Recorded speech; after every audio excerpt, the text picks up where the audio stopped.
All right, guys.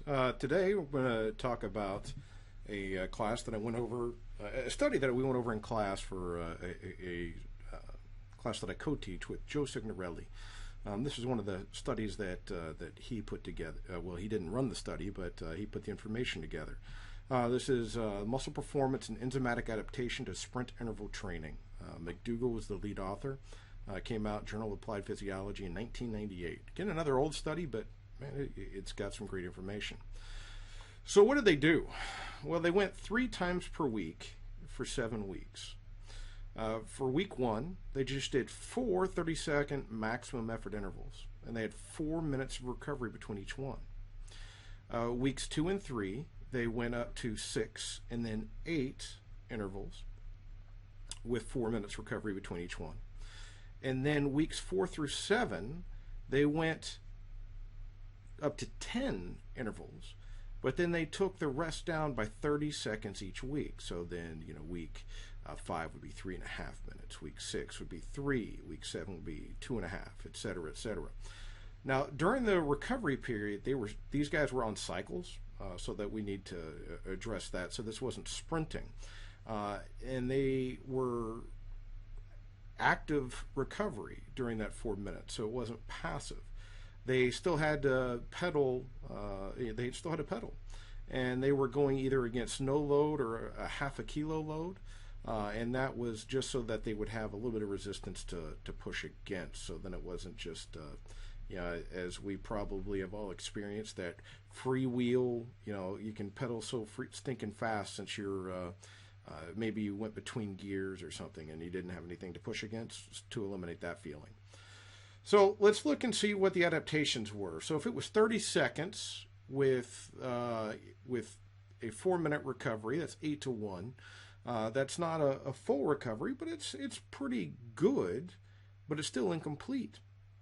Now the 30 seconds, well, that's a long sprint. If we think about distances, I mean, we're probably looking at 300 meters. So we know that between the time and the distance that we're probably looking at tapping into that fast glycolytic energy system. So carbohydrate is going to be a primary substrate for this type. So we would expect to see some enzymatic adaptations there. We would probably expect to see some anaerobic power improvement.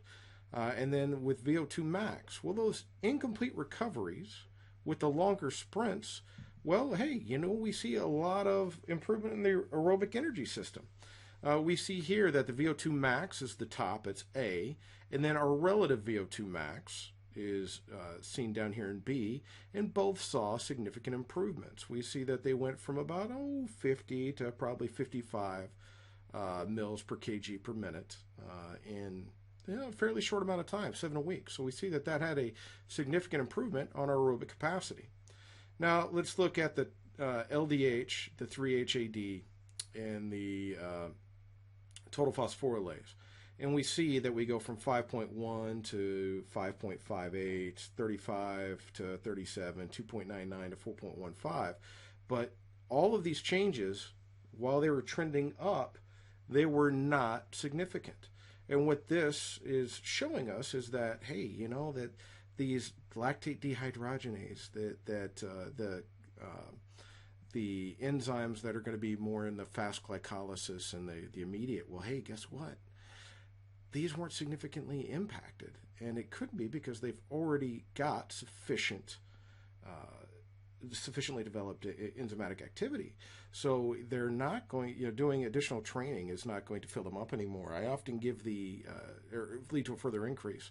One of the examples that I usually give is I will be standing there and I'm like, man, I am so thirsty, and I've got this cup that holds about 16 ounces. I'm like, I think that I could put 40 ounces of water down just right now, just chug it. So I'm super thirsty. I'm going to go over here and I want to fill my mug up, and I want to fill it up with 40 ounces. I'm like, well, you can't do that. It's a 16-ounce mug. You're exactly right. What happens to the excess? Well, it just spills out.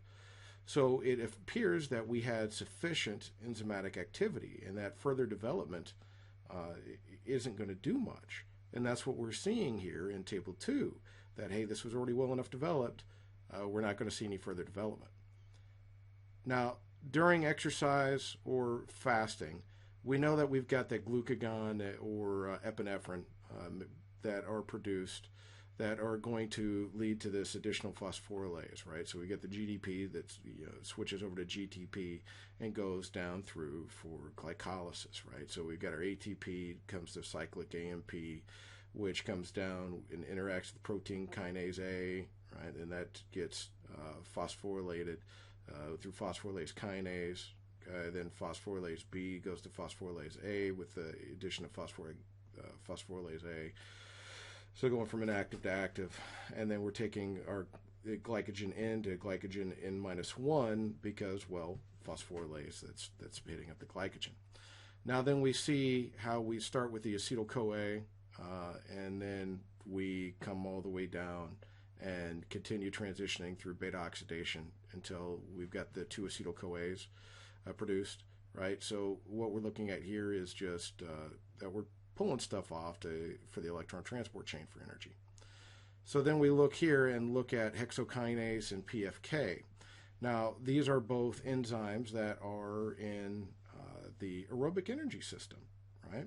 So we're seeing improvements in those because the long sprint, incomplete recovery drove us through the law of mass action to where we've got more available substrate, right? So, and then that was in the aerobic energy system. Okay, so then we saw huge improvements there, so that we did short sprints, and again we see, well, no, just say short sprints, we did long sprints, and that drove an aerobic adaptation. Okay, and we see the same thing here, that we've got 3 more succate dehydrogenase, is SDH, malate dehydrogenase, and citrate synthase. Again, enzymes that are in the aerobic energy system, and whenever they pulled it out and looked, well, shoot, those went up too. So we see that our lactic enzymes didn't improve a tremendous amount, our aerobic enzymes improved, and also our VO2 max went up. So that we can see that, hey, long sprint, short recovery, pretty major adaptations in the aerobic energy system, even though we didn't directly go out and run miles.